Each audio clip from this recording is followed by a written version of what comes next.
Hi, and welcome to Mrs. PM Reads, where we are continuing in the novel The Magic Circle by Katherine Neville. And I was just kind of reviewing, and I still am going to have to look back. The last video was just full. I showed you a couple pictures where the four rivers came together, and there was a pillar memorial placed there, but it was also a place of power. And then Charlemagne, in his win over the Saxons, tore it down. Interestingly, it was designed with a swastika shape, I believe is what it was. Yeah, carved in the shape. Yeah, swastika shape. And then we had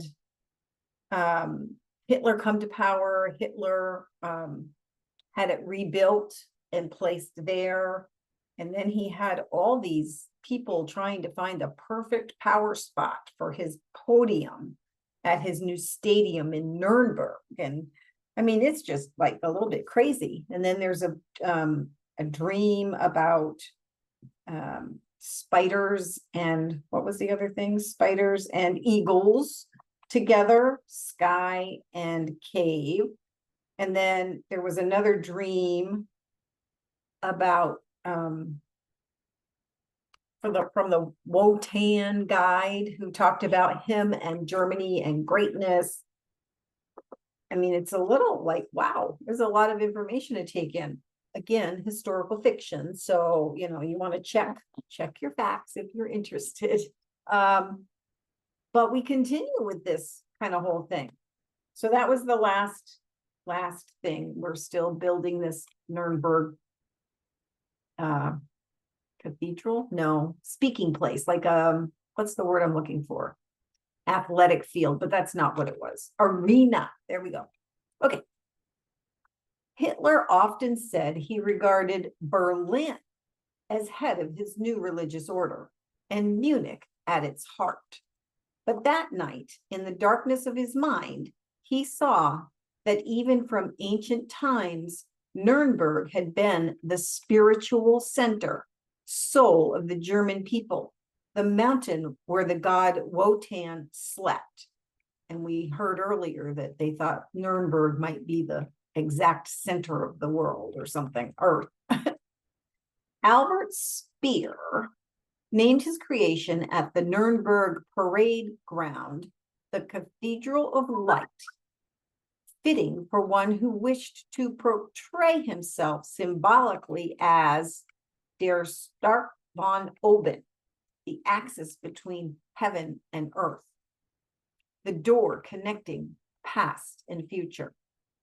The operant word in the National Socialist Party's name was nationalist. The Nazis were interested in finding the roots of Iran, genealogy, geomatics, mysteries, and the occult. They searched wells and springs and ancient burial sites, documenting the legacy preserved on stones throughout Europe. They sent secret expeditions high into the Pamir Mountains and the Pyrenees, rifling ancient caves to search for lost documents sealed within clay jars for thousands of years, which might reveal the truth of their sacred lineage and lost wisdom. It was believed much information was secretly encoded in national epics of the northern lands, and these they set about deciphering. Many clues pointed to the history of the Trojan War. In the famous 13th century Icelandic sagas, the prose Eddas and the Heimskringla, Odin was the king of Tyrland, named after the Norse god Tyr, a kingdom also known as Troy. That's a little easier to pronounce with a verb in it, a vowel. Okay, a vowel. Anyway, the saga Ragnarok The Twilight of the Gods, on which Richard Wagner based his opera Die Götterdämmerung, is thought to be a description of that long and devastating conflict with Odin himself as King Priam. Through Odin's marriage to the Trojan Sibyl, he obtained for himself the gift of prophecy and thereby foresaw the coming destruction of Troy, and saw too that a glorious future awaited him after it in the north. With his family and many Trojans and numerous valuable treasures, Odin began peregrinations through northern lands. Not a word I'm familiar with. Wherever they tarried in this migration, the local inhabitants looked upon them more as gods than as men. Odin and his sons were given as much land as they wanted, for they brought the gift of abundant harvest, and it was believed they controlled the weather. Odin settled his first 3 sons as kings in Saxony, Franconia, and Westphalia in Jutland.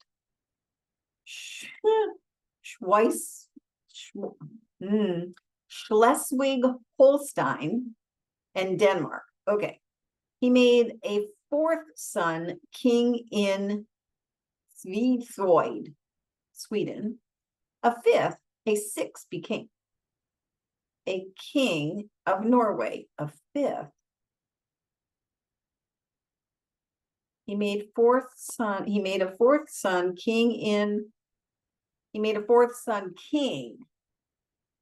Doesn't say where. There we go. And in Sweden, a 5th. There we go. That makes sense.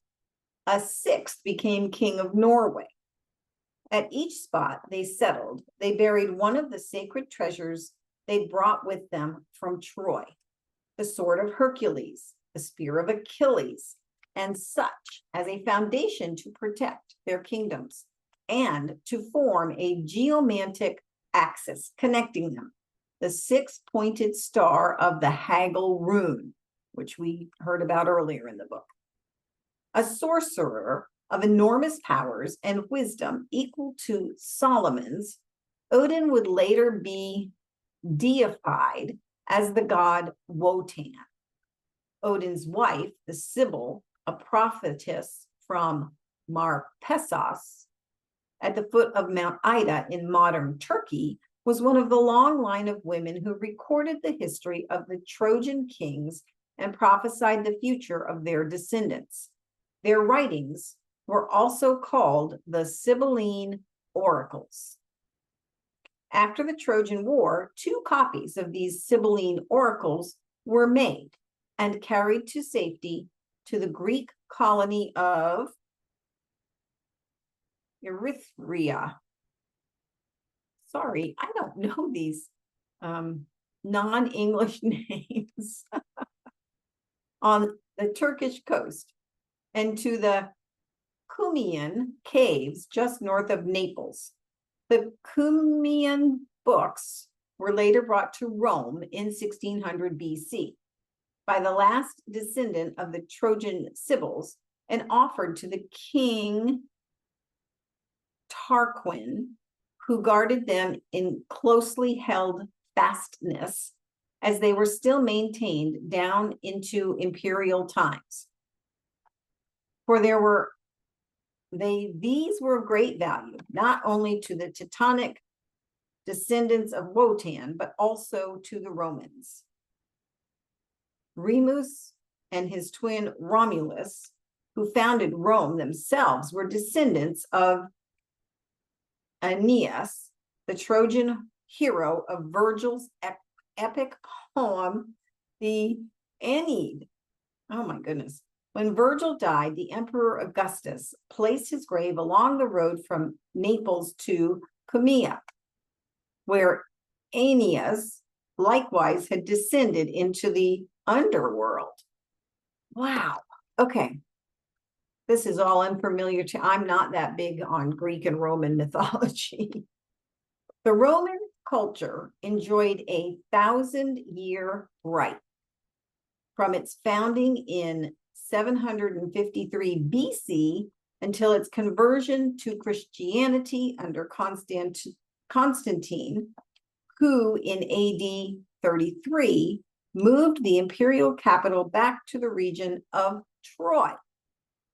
The second phase lasted until the conquest of Constantinople by the Ottoman Turks in 1453, 1,000 years after the fall of the Western Roman Empire to the Germans.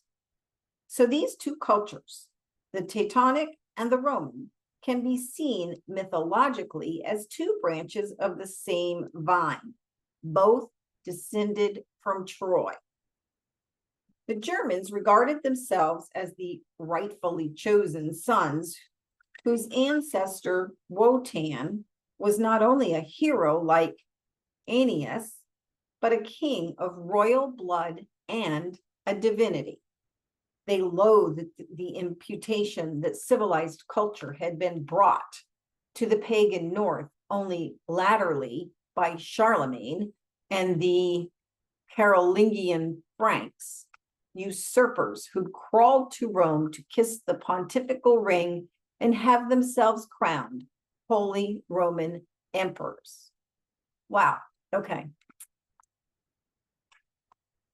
Oh, no. Okay, we're going to stop there. It's a natural stopping spot, and I think I've tripped over my tongue plenty of times in this video. I apologize for that. I hope you got the gist of it, but gosh, there's a lot of mythology there and names that I'm not familiar with. Of course, if you'd like to get the book and follow along, be my guest. Otherwise, I hope you have a wonderful day, and I'll see you next time. Bye.